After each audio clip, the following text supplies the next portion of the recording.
All right, welcome to World Wellness Weekend Event 2020. I'm Lorne Brown. I'm a doctor of traditional Chinese medicine, clinical director of AcuBalance Wellness Center in Vancouver, British Columbia, Canada. And my topic's going to be on how to hack your mind for health and peace of mind. You can see from my background there, I am a doctor of traditional Chinese medicine, a fellow of the American Board of Oriental Reproductive Medicine. It is true, I'm a CPA. I used to be an accountant, a chartered accountant before I went into Chinese medicine. And I'm also a trained clinical hypnotherapist and proud this is my second year of being the Canadian ambassador for integrative medicine and health for the United Nations initiative on wellness. So today, what we're going to talk about, there's 5 pillars of health when it comes to the World Wellness Weekend this year. And all of these pillars are incredibly important. And I practice these for myself and teach to my patients at AcuBalance. Today, we're going to focus on number 4, serenity and mindfulness. However, sleep and restoration, nutrition and nourishment, vitality and movement, the exercise, purpose and solidarity. It's not, oh, which one am I going to do? It is meant that you do all 5. And depending where you are on your spectrum of health, you may enter through nutrition and nourishment, for example. Because of what's happening in the world, there's closures, there's pandemics, there's political change. There's a lot of stress and anxiety that some people are feeling from this change. And I just thought serenity and mindfulness is a key message and key tools that we need to help us move through the changes that we are currently experiencing. So it can be more of a positive experience versus for some a negative experience. Now I'll share with you that my approach, my goal, my intention is that it's simple, powerful, and effective. Powerful and effective people love. Simple has a risk factor to it, as in when it's so simple, because what I'm going to share with you is so simple, it has the risk of being dismissed or ignored. And so this is why I want to share with you that if you're looking for something complicated, something really expensive, then you're in the wrong place. If you're looking for something that's simple and powerful and effective, then this is the webinar for you, and these tools will be for you as well. And I love Einstein's quote here that make everything as simple as possible, but not simpler. So we're making this simple, but not too simple where it loses its effectiveness. Now, when thinking about health from a Chinese medicine perspective, from a naturopathic medicine perspective, we have this spectrum. And one of the things or definition of health where we may consider it different than what we've grown up with when we think of orthodox or conventional medicine is health is definitely not the absence of disease. Our goal is vitality. So when you're looking at the spectrum of health, and I believe in orthodox medicine, they want you to thrive and be vital as well. That's why this is about integrated medicine. This is not about choosing one or the other. This is about using all the tools that are available to you from an orthodox perspective all the way up to alternative or complementary medicine. Now, on the spectrum of health, we have on the far left disease and on the far right vitality, and then you can be anywhere along that spectrum. But closer to the disease side of it, you could be going along that spectrum of health where your labs are normal, but you have fatigue, you have headaches, you have constipation, you feel cold, you're feeling depressed or anxious, but your labs say normal. So you wouldn't be triaged, you wouldn't be directed to the hospital because it's not life-threatening, but you're not experiencing vitality.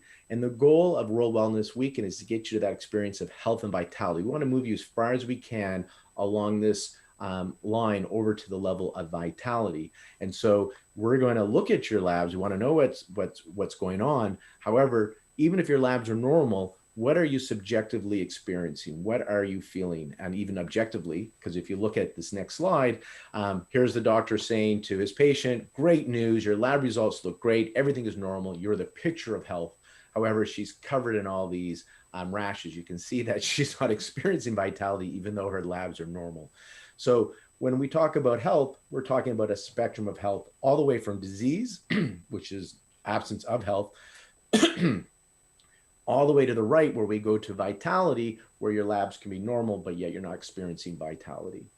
Now, thinking of the model of health from a Chinese medicine and naturopathic perspective, again, of functional medicine understanding, is your body has this innate ability to heal, this ability to self-regulate, which we often call balance. When the body's in balance and homeostasis, it self-regulates, it heals. And if you think of the idea of when you get cut, you don't need to sit there and concentrate and say, heal, heal, heal. No, your body knows what to do all on its own. It does the healing. Now, if you get a real serious cut, you may need to get stitches. Now, the thread, the stitches doesn't do the healing. What the thread does is it brings the tissue together to create an environment to support your body's innate ability to heal. And when we look at the 5 pillars of health from the World Wellness Weekend, these are the threads. They are creating an environment to allow your body to support your body to heal. And so when you think of health from a pendulum perspective, the body has this ability to self-regulate. So we want to be close to the middle. And when you get pushed out of your comfort zone, so you're in a vehicle accident or you get the flu, the pendulum swings out. But if the body has that balance, that innate ability to self-regulate, it will, over a short period of time, come back to homeostasis. That's health. You can still get ill, but you recover.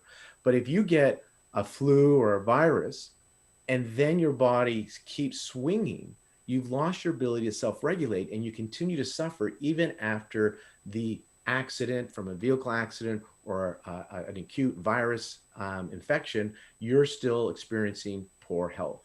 And the body's lost the ability to self-regulate. And this is where the 5 pillars, and today we're going to talk about pillar number 4 on mindfulness and serenity, is to create the environment. It's the thread to support the body's innate ability to heal.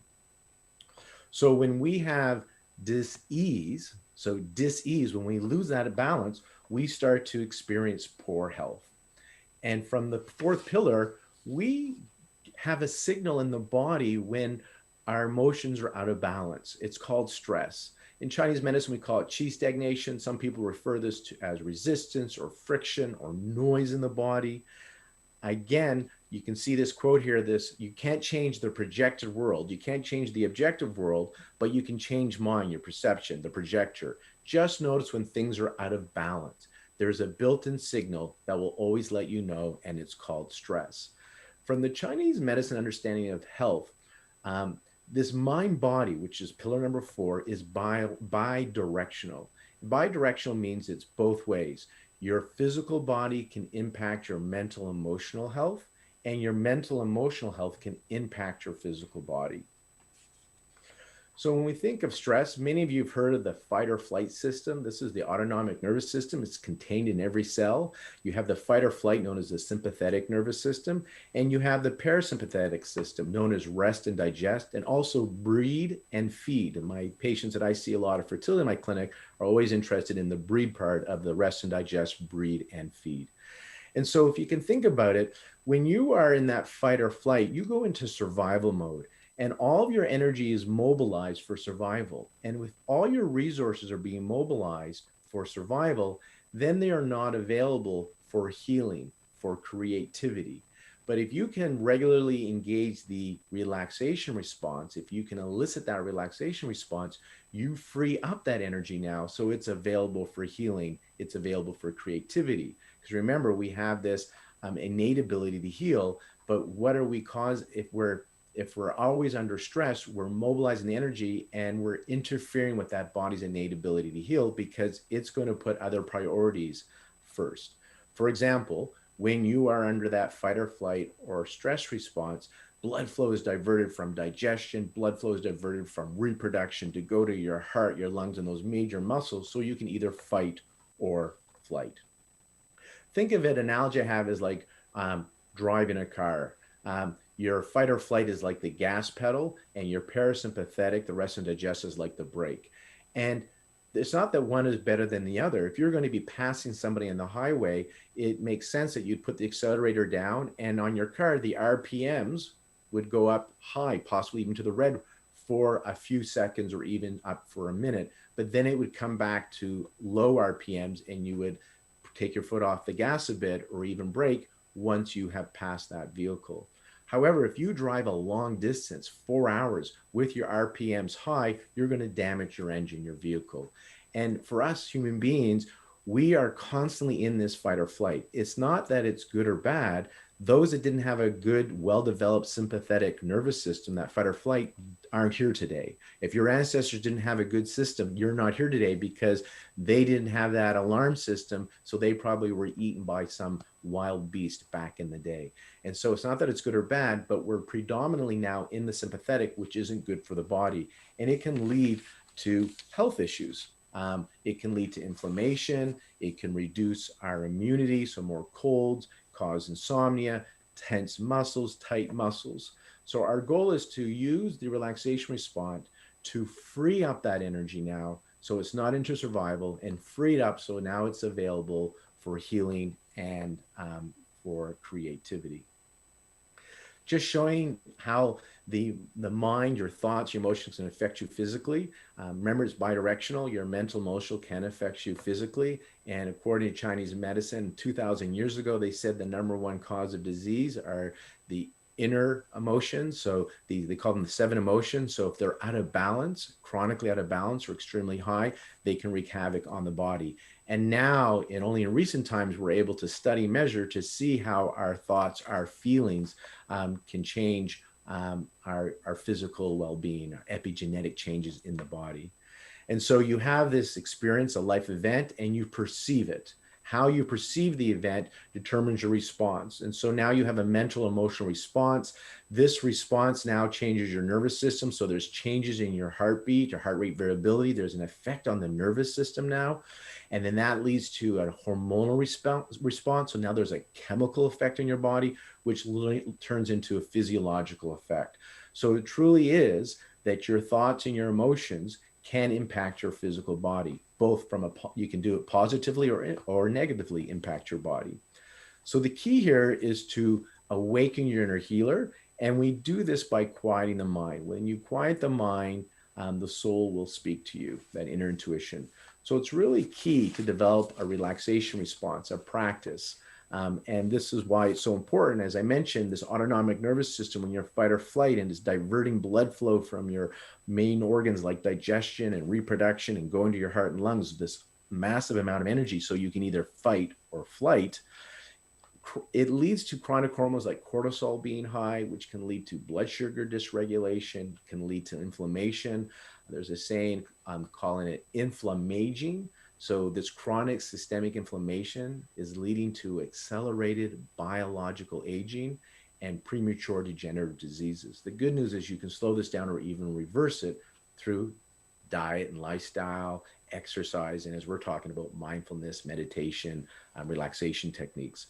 Again, if you're constantly in the sympathetic mode, which you've got your foot on the gas, it's not meant to be on all the time, and there's no survival benefit to be in this fight or flight. You're not about to be eaten by a wild animal. You're not about to be hit by a car. You're just worried about what's going to happen in the future. You're worried about your job, money.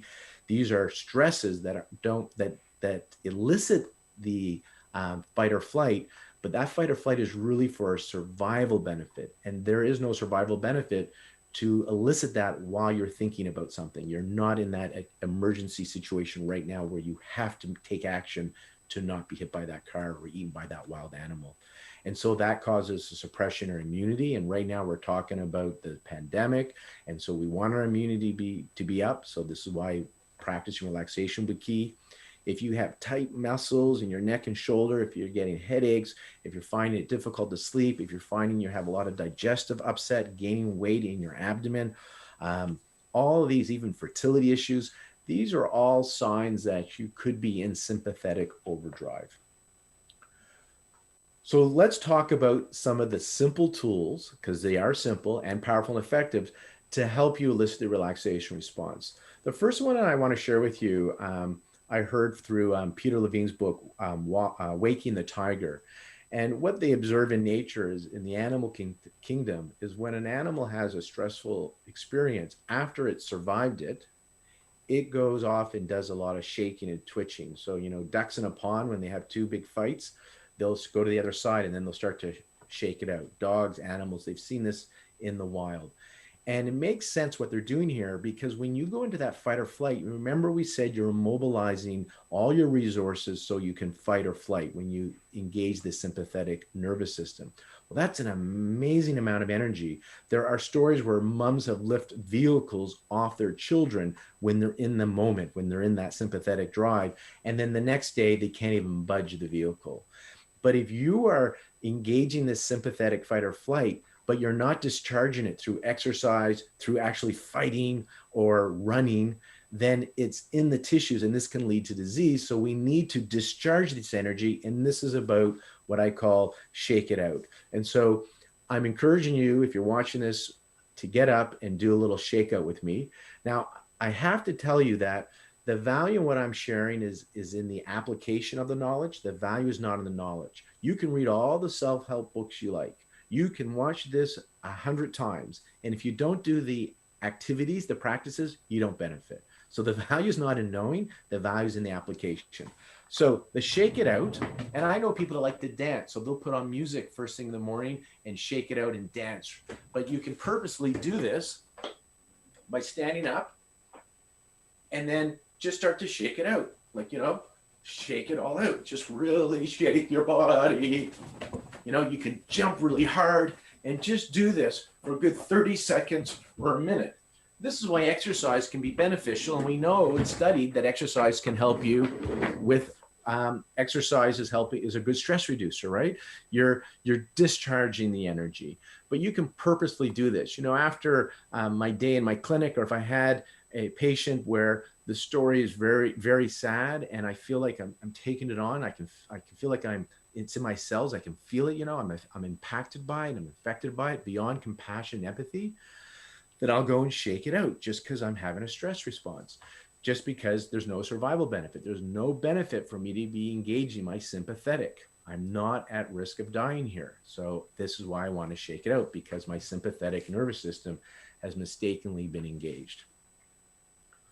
A funny or cute story is when my eldest was really young, after he was having a temper tantrum, and I was with him and I got him to start to shake it out. And he really loved the shake your booty part. So if you have young children, let's shake like a duck, let's shake our booty. And we started shaking our tushies, and he thought that was the best thing. So while he's crying and angry, I'm shaking, then he starts to do it with me. And as he's doing it with me, and he's shaking his tushy and we're saying the word tushy, he starts to laugh, because children are always so much in the moment, and really helped him discharge all that built up energy that he had. So it's a great tool for yourself. I'm going to do 3 tools. So that was the shake it out one, right? Discharge the energy. The next one I want to do, and I'm going to give you a little information why behind it, is the breath. I'm sure you've heard a lot about the breath. Let's talk about the science behind the breath, why the breath can be so important for eliciting the relaxation response and taking you out of that sympathetic and putting you into the parasympathetic. So the autonomic nervous system, I mentioned that we have this innate ability to heal. That's the autonomic nervous system. Every cell is connected in the body, communicating with each other. And so when you sleep at night, your blood circulates, your heart pumps. You don't need to be aware or thinking about it. When you eat food, you don't have to tell what acids, enzymes, juices are secreted. Your body takes care of it all, right? So you have this autonomic nervous system. Your body's healing. That cut, remember the cut, you didn't have to say heal, heal, heal, heal. Your body took care of it.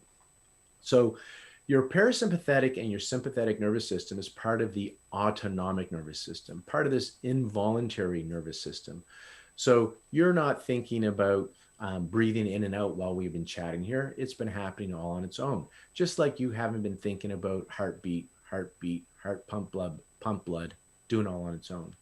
Now, if I asked you to slow down or stop your heart for 5 seconds, I don't think the majority of you are capable of doing that. And just like your breath is part of that autonomic nervous system, that involuntary nervous system where you're breathing in and out while you sleep and while you're listening to this, not having to focus and concentrate on your breathing, your breath is a part of your nervous system where you actually have a little bit of voluntary control. You could hold your breath if I asked you for 5 seconds. You could purposely slow down your breathing. And so your breath is a gateway to your nervous system to let your body know it's safe. And what we now know, some of the things we are knowing about the breath, is the long exhale. The exhale is what engages the parasympathetic nervous system, this rest and digest, breathe and feed part of the nervous system.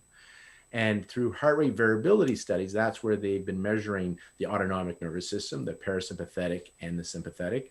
And through the heart rate variability studies, it's the long exhale. So way back, I heard Andrew Weil, Dr. Andrew Weil, great author, medical doctor, big pioneer of integrative medicine. We were speaking at the University of British Columbia. He was the keynote. I was a little break-off workshop group, and he did a breath exercise. And I heard it a little differently, so I've modified it. And with research, I've changed it a little bit with the new research that's out there. And my technique is you breathe in for a count of 4, hold for a count of 4, and exhale out for a count of 8. Similar to box breathing, but box breathing would be in for 4, hold for 4, out for 4. Because I now know that heart rate variability shows the exhale is the key in the parasympathetic engagement, I want a really long exhale, as if you're blowing through a straw, slow and steady. The inhale is going to be through the nose. So I'm going to walk you through this in a moment. I'm going to tell you how it works, and then I'm going to walk you through it. The inhale is through the nose for a count of 4. Tongue's at the roof of your mouth, just behind your front teeth. And your mouth is closed to the inhale, and your mouth is closed during the hold for 4. In for 4, hold for 4. And then when you exhale, your tongue's still at the roof of your mouth, and you exhale all the way out slowly, and the air will gently go around your tongue. Why the tongue at the roof of the mouth? Well, Andrew Weil described it. He was interested in Ayurvedic medicine, so he had his reasoning based on Ayurvedic medicine why it should be there. According to Chinese medicine, we have these channels in the body, and it creates like a circuit between the Ren and Du-Mai in Chinese medicine. So it makes sense from a Chinese medicine perspective to do this. Just like there's always electricity at the light switch, until you turn the switch, you don't get it flowing into the light. And so same thing here, this tongue creates a circuit. And then again, I just like common sense, simple reasons work well for me. You know, when we're stressed and tense, we tend to clench our jaw. And so if your tongue's at the roof of your mouth, with your mouth just gently open, your teeth are open, but lips are closed, you don't clench. So it's a nice way to keep you from unconsciously clenching your jaw if you put your tongue just at the roof of your mouth behind your front teeth. You want to take a deep belly breath through the nose. Some suggest that doing this, the diaphragm and just stretching out your belly maybe kind of massages the vagus nerve, which engages that parasympathetic nervous system. And by doing the breath, you are telling your body you are safe. That's the key. Remember that it's bidirectional. Your thoughts and emotions have a physical impact, and your physical has a mental emotional. And so when your emotional state changes and you go into sympathetic, your breathing naturally, because it's part of the involuntary nervous system, will change. And so if you are noticing you are feeling stressed, anxious, fearful, if you bring your awareness to the breath and change your breathing, you're overriding your habitual fight or flight, and you're telling your body you're safe. So let's do this. So we're going to go in for 4, hold for 4, out for 8 for about 4 times. Maybe we'll do 5 or 6, but in for 4, hold for 4, out for 8 is considered 1. And we like to do at least 4 cycles. They say on average 3 cycles it takes to start the engagement at least. So 4 to 6 is what I'm recommending. We'll start off with a deep inhale and just let the air out of our lungs. So we'll go, and then through your nose, breathe in 1, 2, 3, 4, and hold still with your tongue at the roof of your mouth, and your mouth is closed. Now open your lips and breathe through your mouth, extending that long exhale for a count of 8, 4, 5, all the way out. Breathe in through your nose, 2, 3, and 4. Hold 2, 3, and 4, and a nice, slow, gentle exhale through the mouth. 5, 6, 7, 8. Inhale 2, 3, and 4. Hold 2, 3, and 4. And as you exhale, just let go of all tension, all stress on the exhale. And as you breathe in, slowly breathe in peace and calmness on the inhale. And as you exhale, just let go of any tension, any worry, any stress. And again, breathing in peace and calmness on the inhale. And as you exhale, let go of any tension, any worry, any stress. And just doing that, the breath, simple, powerful, and effective. It's a mind hack. You're telling your body you are safe. You had this thought, something about work or your relationship or what's going on the political world, and your body went into the fight or flight. But there's no survival benefit when you watch the news or you look at Facebook and you start to feel stressed. But there's no difference for your body whether you're about to be hit by a car or a wild animal. It's a survival mechanism, and you're mobilizing your energy for survival, and it's not available now for healing or creativity. And so, just by changing your breathing, you're telling your body you are safe, alarms down. Okay. And then you can be more resourced when you make your decisions and how you want to respond. So hopefully you enjoyed that experience of the breath. It's a great way to communicate to the body that I am safe. I encourage you to do this. I call them bookends. So first thing in the morning when you wake up, last thing as you go to bed. So that's how you finish and start your day. And then before each meal, we talk about mindfulness and eat mindfully. I often think traditionally in the old days when people would pray before meals, some of you still do, but when it was the majority would pray before meals, I think it brings a mindfulness to your eating. And the breathing is the same idea. If you stop before you eat and do in for 4, hold for 4, out for 8, imagine you're breathing in peace and calmness, and on the exhale, letting go of tension and worry. You do that for 4 times. You're going to engage the parasympathetic, which is part of the rest and digest, breathe and feed system. Oftentimes we eat and we use food as our antidepressant, like a Prozac. We're using food to fill us up. And it's part of that sympathetic to want sweets for energy, etc. If you calm your nervous system down, if you engage the parasympathetic by breathing before you eat, you'll bring mindfulness to your meal. And you may now look at your plate and choose that you don't want what's on your plate, or you don't need to eat as much on your plate. So it's a tool of bringing mindfulness to before you eat. So when you wake up, and then before each meal, I recommend this. When you go to bed, and then of course, if you're in traffic and you feel stressed, you're just feeling stressed, you wake up in the middle of the night, anytime you're feeling your body's going into that state of alarm, engage your breathing. I want to discuss a little bit about alpha brainwaves, and I have Dr. Les Femi's books on here, The Open Focus Brain and Dissolving Pain. A lot of the stuff I like to do belief change modalities in my practice. So in AccuBalance in Vancouver, I use acupuncture and low-level laser therapy, dietary therapy, and then I like to use belief change modalities to help people enhance their healing, right? And relieve pain, optimize their fertility.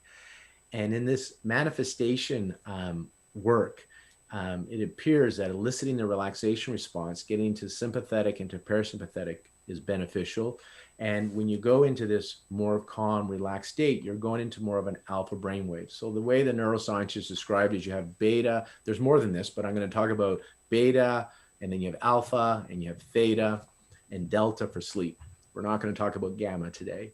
Well, when you're in overwhelm and stress, you're in high beta. You're not very effective. You've lost it. You're in the fight or flight and you are panicked, overwhelmed, high beta. When you're in low beta, you're awake and you're focused. That's what some people describe as flow, when things are just going really well and you're concentrating, you're getting stuff done, you're loving it. That's low beta. Alpha is a form of detached relaxation. It's been described as the power of now, being in the present. So when you're really present moment, you're in alpha. And in alpha brainwaves, they've noticed that you can access certain parts of your brain of creativity. So you can access parts of your brain that you normally don't access, where you can find more creative ideas. When you think about this, it reminds me of the story I heard about Thomas Edison, the great inventor. They said he would contemplate, think about ideas, and he'd hold a ball bearing in his hand. And while he'd contemplate, if he fell asleep, his hand would turn over and he'd drop the ball bearing and wake him up. Because in that state of between alpha and going into theta and delta to sleep, so beta to theta, beta conscious, theta's in your unconscious, there's that happy space. Some of you have experienced that as you're falling asleep. It feels really nice and you're kind of here, but you're drifting into sleep. That's alpha. And there's a natural progression as you go to bed to go from beta into alpha, theta, and delta. And it appears that a lot of people come up with these great ideas when they go into this alpha state, and then later into theta, into that unconscious part of their mind. practicing alpha, getting the alpha amplitudes better, stronger, is a bridge for you, because when you're in theta, when you sleep and you have those brilliant dreams, and then you wake up, so you're in theta and you wake up and you go theta right almost to beta, pass through alpha real quickly, you forget the dream, but you knew it was amazing. It had all the answers for you. Well, alpha is the bridge between unconscious theta and beta, remembering conscious. And so if you practice these tools as well, you're exercising your alpha amplitude, and this will help you remember your dreams more, it'll help you feel more relaxed. So it's helping that innate ability to heal as well. The reason I bring up Les Fehmi, we're going to talk about the open focused brain, is Les Fehmi was looking at ways to measure alpha brainwaves by looking at all these past cultural and sage advice and meditation techniques that he's learned about, that say they elicit a relaxation response. He wanted to see if they could elicit alpha brainwaves. So he would have his wires, his head set up, measuring his brain waves. And to his great frustration, he could not replicate. He could not get his brain into alpha, although he was doing all of these techniques that have been shown throughout the ages by many sages, many traditions, that it will bring up alpha. And so finally, one day, he's like, he's had enough. It doesn't work. And he quits. And when he finally quits, surrenders, lets go of outcome, he's still hooked up. His brain went into alpha. And he realized part of going into alpha is this letting go, this surrendering process. And he learned also through his research that when we're in narrow focus, sympathetic, when you are focused on the external environment, you're in survival mode, then you're narrow focused. And that's not alpha, that's beta, even high beta. And when you go into open focus, that brings up the alpha brain waves, which we want to have. So just to give you an example right now, without moving, without touching your right hand, just become aware that you have a right hand. So take a moment and just bring your awareness to your right hand. Some of you may want to close your eyes, because it's been shown to be beneficial if you close your eyes, so you're not externally referred, you're now internally referred. Just notice you have a right hand without touching it, without moving it. Now notice you have a right thumb. Now notice you have a left finger. How about a left hand? Can you tell that you have a left foot? That's a form of open focus. So I wanted to share with you an exercise that we're going to do in a moment. I just wanted to share a little bit of the research from his open focus. So I'm going to read a little quote from Les Fehmi's book, The Open Focus Brain. His message is, many of us have become stuck in narrow focus attention, a tense, constricted survival mode of attention that holds us in a state of chronic stress, and which lies at the root, is the root of common ailments, including anxiety, depression, ADD, stress-related migraines, and more. To improve these conditions, we must learn to return to relaxed, diffuse, and creative form of attention, which he calls open focus. And then there's been research out of the National Academy, the proceedings of the National Academy of Sciences, that shows that brainwaves play a crucial role in inhibiting habitual thinking modes to pave the way to access more remote ideas. What they've showed is if you can get into this alpha brainwaves, these ideas, remember Thomas Edison, that are always there, but you're not accessing because you're too narrow focused, you get access to them. So it accesses other parts of your brain when you can get into the open focus. Fleming goes on to say, excessive and prolonged stress, or this is another journal, excessive prolonged stress or the poor ability to cope with stress can negatively affect everything in our lives, our health, relationships, job performance, and emotional well-being. Open focus is a practical and effective method for reducing stress-related symptoms and enhancing well-being using principles developed in the field of biofeedback. Again, they're noticing this mind-body connection that Chinese medicine developed 2,000 years ago, was aware of. So I mentioned we're going to do simple, powerful, and effective tools. We've done the shake it out, right? So shake out this energy, discharge this buildup of energy. You can use exercise for that. You can use dance, or you can just purposely shake it out. Then we've done a breath, in for 4, hold for 4, out for 8, long exhales if you're breathing through a straw. And now we're going to do a body scan. So this body scan is open focus. When you close your eyes and you become aware of your body, and I'm going to direct you through this, then you now are in open focus. So it's another mind hack. And if you practice this regularly, your body's going to habituate and learn to do this easily. Okay, easily and effortlessly is our goal. So I invite you, we're going to do this. Maybe it's going to take 7 to 10 minutes for this. So do get comfortable. You're welcome to sit. You're welcome to lie down. If you do this again in the future, you can have some nice music in the background on YouTube. There's you can look up alpha brainwave music. And on AccuBalance, if you contact us, we can send you a meditation where I take you through a breathing and a meditation like this that has some music. So that's at accubalance.ca. If you want to hear this again and have one where we put music to it, and there's even a heart brain coherence meditation as part of that. We have a nice short 20-minute meditation where we'll take you through the breath, open focus, and a heart brain coherence meditation as well. So just bring your awareness to your breath. And I invite you to close your eyes gently.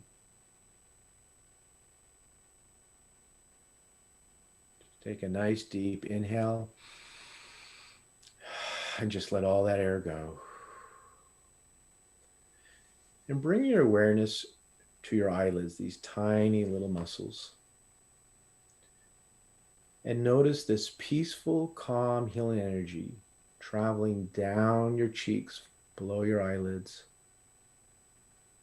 And this calmness, this serenity circles your lips, enters your mouth. And this calm, healing energy travels up your jaw, loosening and letting go as it travels up towards your ears. And this calmness, peaceful, healing energy now travels down your neck, gently washing over your chest.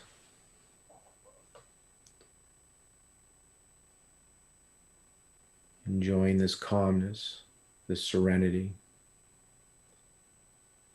And this calmness, this peacefulness, this healing energy reaches your diaphragm. Your diaphragm has such an important job to do. It brings in air into your lungs through the inhale. And lets go of the air on the exhale. Bring your awareness to your breath. And as you breathe in peace and calmness on the inhale. And let go of any tension, any worry, any stress on the exhale. Breathing in peace and calmness on the inhale. And at your own pace, letting go of any tension, any worry on the exhale. Calmness and stress cannot coexist. So every time you breathe in peace and calmness on the inhale, it displaces any stress that was there. And again, breathing in peace and calmness on the inhale and letting go of any stress, any tension, any worry on the exhale. And now this peaceful, calm, healing energy travels down your abdomen, loosening, letting go, traveling through all your digestive organs, effortlessly and easily traveling down through your pelvis as it washes over your upper thighs. Just notice how good it feels as this calmness, this peaceful healing energy travels through your upper thighs, permeating every cell, tissue, ligament, and nerve. Just enjoy this calmness as you just let go. And this calmness continues to travel down your legs to your knees, effortlessly and easily traveling down your shins, relieving, releasing, as this peaceful, calm, healing energy travels to the tops of your feet and spreads over your toes. Now you may become aware of a pulsing or a tingling sensation in your toes, or nothing at all. Anything is possible.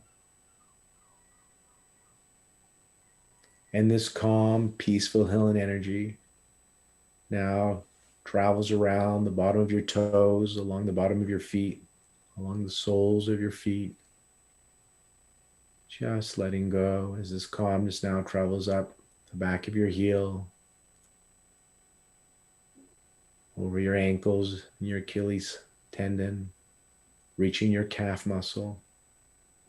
Just enjoying as this calm, peaceful, healing energy travels through all the muscles and tissues of your calf muscle. Just letting go. And this calmness continues to travel up the back of your leg to the back of your knees, taking it all in, releasing and letting go as this calmness travels up now the back of your legs, the back of your thighs, those hamstrings, releasing and letting go as this peaceful, calm, healing energy goes deeper and deeper into all your cells, effortlessly and easily traveling up your buttocks to the small of your back. And this peaceful, calm, healing energy now travels up your back, your entire back, one vertebrae at a time, all the way up. This calm, peaceful, healing energy, deepening, softening, relaxing, all the way up to the bottom of your neck as this calmness, this peaceful, healing energy travels over your scalp, enjoying perfect circulation, just as nature intended it to be.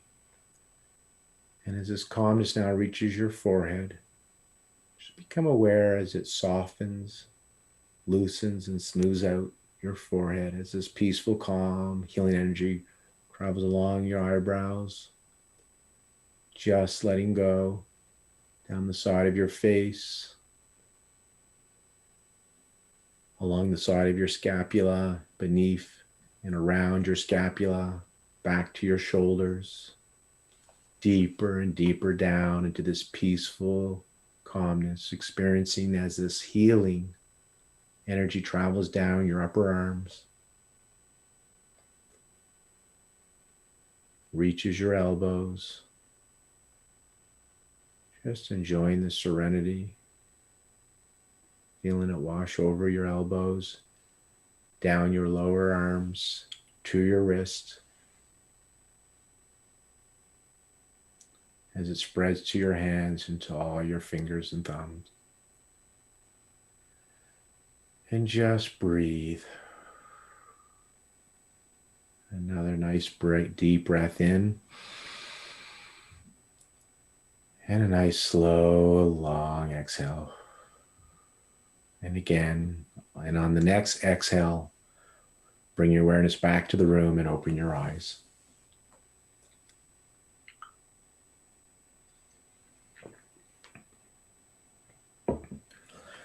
Simple, powerful, and effective. So that's a form of open focus. Now, you can take the time and do this and elicit the relaxation response just by closing your eyes and bringing the awareness to different parts of your body creates open focus. It's a mind hack to get you into that alpha brainwaves, to take you out of high beta overwhelm and put you into alpha, detached relaxation. Okay, so it's another way to calm the nervous system down, to free up those resources for healing and for creativity. And you can just do some quick ones. Remember when you're doing the breath, you can do the breath in for 4, hold for 4, out for 8. And then you can be playful. And then while you're breathing, do I have a right hand? Can I become aware without touching, moving, or looking at my right hand? Do I have a right hand or a left hand or a kneecap?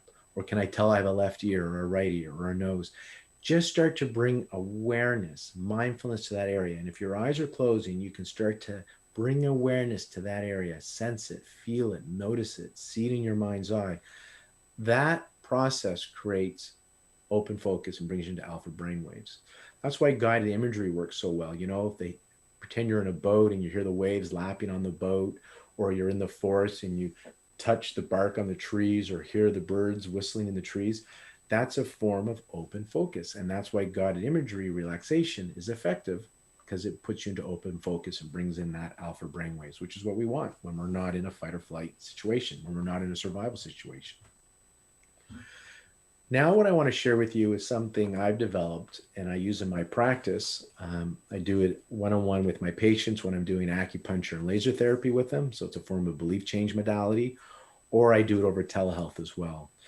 And I call it the NAC right now, the Notice, Accept, Choose Again. And basically, they're how to present moment tools.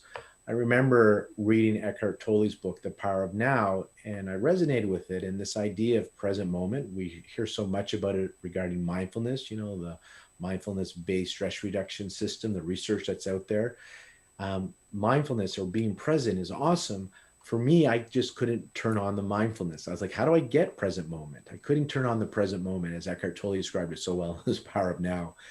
And for me, being a bit of a doer, I had to find ways to bring myself into present moment. So I have tools. They're just tools and gimmicks to bring you into present moment. Some of you are so good at this for meditation, you won't need these. For me, I used to be a doer, and now I want to be a beer. So rather than a human doing, I am a human being, and my doing comes from my being. And so I needed to find some tools. So I want to share this with you guys.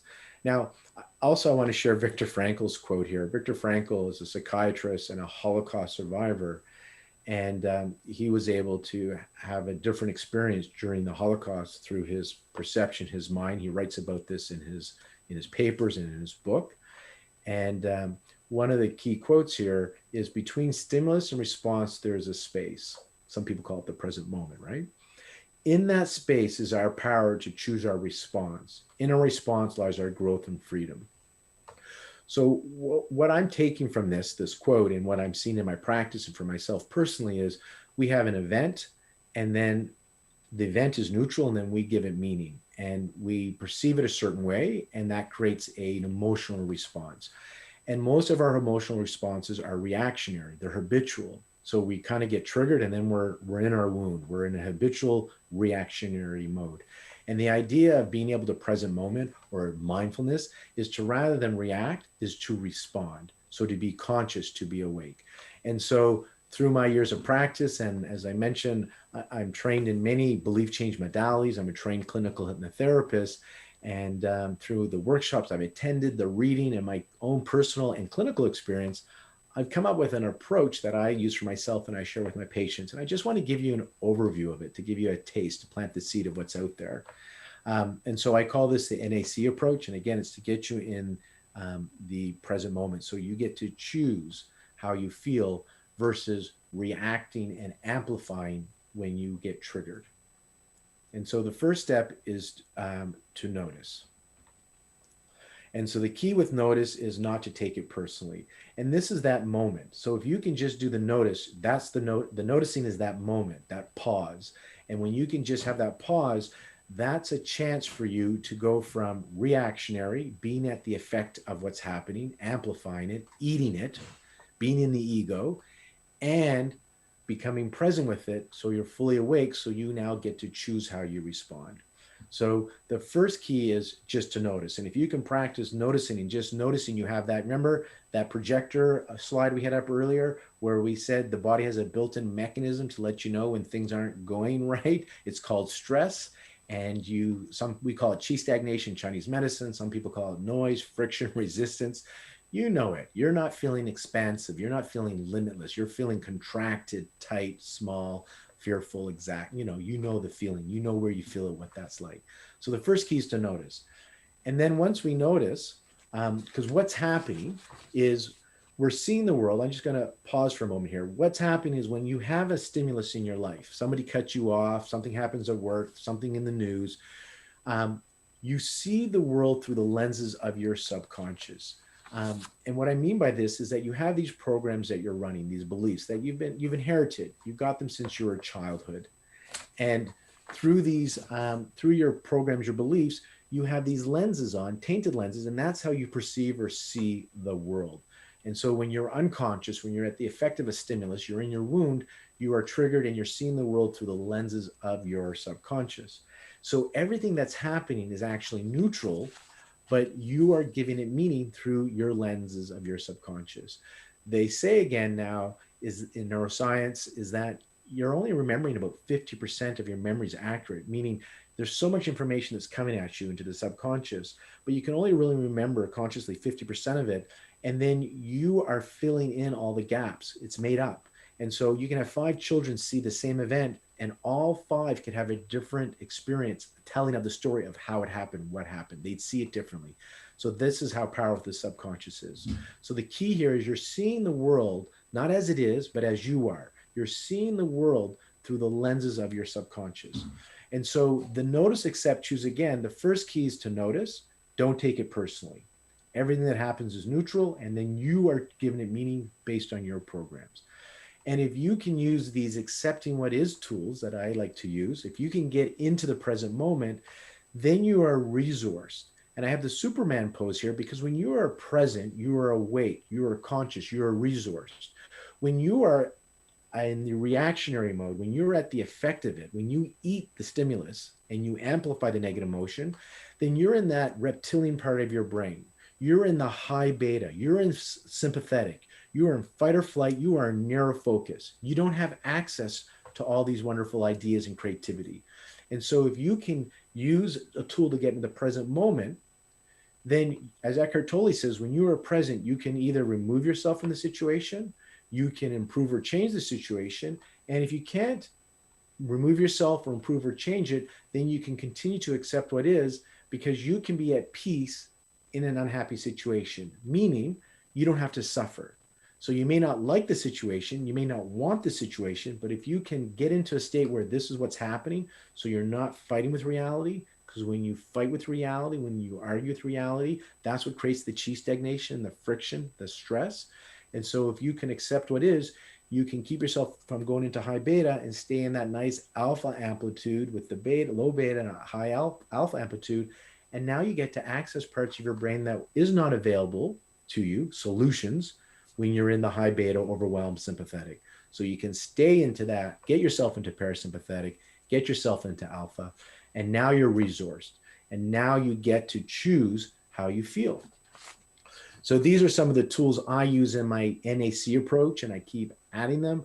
I use the breath. These again are tools and gimmicks to get you into the present moment. An event, a stimulus happens, and then that's neutral. You're going to give it meaning, but if I can just notice it, if I can take a moment to pause and then bring in one of these tools, then I can stay conscious, awake, resourced. I can stay whole brain, and then I get to choose how I want to feel. And that's really where your free will comes from, is you get to assert your free will and choose how you want to feel. So free will is the freedom to choose your feelings. And so nobody can really make you feel anything. Yes, there can be a trigger, so somebody can be the trigger, the stimulus, but your perception, your feelings are your business. You're doing that. And you can use present moment, notice, accept, choose again, to shift this. And so again, Viktor Frankl says, when we are no longer able to change a situation, we are challenged to change ourselves. So the notice, accept, choose again, this belief change approach that I like to use, the key is to get you into present moment. And that's when you get to change your programs. And so you see the world through the lens of your subconscious. And so if you have a program that's not serving you, if you can change that program, your perception of the world can change. And Eckhart Tolle says, if you get the inside right, the outside will fall into place. So it's about changing the inner experience, the being, human being versus the human doing. It's changing the inside versus trying to change the outside. And many of us are trying to change the outside without first changing our insides. And so the key is to have a conscious shift inside. Another Einstein quote would be, we can't solve a problem at the same level of thinking we created it at. We can't be unconscious at the effect of our environment in high beta, in sympathetic mode. We want to get ourselves into parasympathetic, into alpha. We want to become whole brain, our whole brain resource versus in the reptilian survival brain, open focus versus narrow focus. And when we change ourselves, then we have a better opportunity to make better choices and creativity in the outer world. And so I use the notice, accept, choose again approach to interrupt the story, because you can have a negative thought and then it leads to a negative feeling. Then you have a negative thought and a negative feeling. And this Notice, accept, choose again is about interrupting the story, because when you believe in the story, you're making it real. And so if you can interrupt the story, the negative thought, interrupt the story, positive thought, positive feeling, positive thought, positive feeling. So you get to notice, present moment, accepting what is, and now you get to choose again. And so that's the approach I like to use with my clients, where I see them one-on-one or via telehealth. And it's we just had a nice workshop recently, and we'll offer them again. Check out our website. We offer these intensive workshops to teach you how to do the NAC, so you can do this on your own, or choose to have me facilitate some with you as well. So the fourth pillar is about serenity and mindfulness. If you're able to regularly, several times a day, elicit the relaxation response through breathing, through open focus, the body scan, using the NAC approach, shaking it off, mindfulness, then you will see improvement in sleep. So you'll sleep better, you'll lessen your anxiety, improve your focus, boost your creativity, strengthen your immune system, and you'll have a fresh perspective now when you look at things in life, and just even lengthen telomeres, right? These little like plastic tips, as they say at the end of shoelaces, we have these telomeres at the end of our chromosomes on the DNA. And if they shorten, our life shortens, and we have disease if they shorten too quickly. And so if we can stall that or lengthen those, we can even see these dietary changes, these mindfulness changes are changing things on a DNA level. So it's not just, oh, I think I feel better. We are seeing physiological changes on an epigenetic level and on a genetic level, on a DNA level. That's pretty impressive. And so that is the 5 pillars of health. It's all about practice. The value is not in the knowledge, the value is in the application of the knowledge. So remember, repetition, repetition. The longer you do it, the easier it becomes. And the easier it becomes, the longer you do it. It becomes a habit. Just like you brush your teeth every day, you don't have to go, oh, I got to brush my teeth. You just do it. If you incorporate these practices into your life, they will become habitual, and you'll just do it. You'll actually miss it if you don't get to do it. And so I want to thank you for joining this World Wellness Weekend event. And if you want to reach out to me, you can find me through AccuBalance.ca. Remember, that's where I can facilitate some of this with you if you're interested. And then if you want more stuff on mindfulness and conscious talks, then check out lornebrown.com. And that's also where I offer workshops on manifestation techniques, etc. So thank you very much. And I want to wish you all a beautiful weekend and a beautiful rest of your year. Thank you very much for tuning in.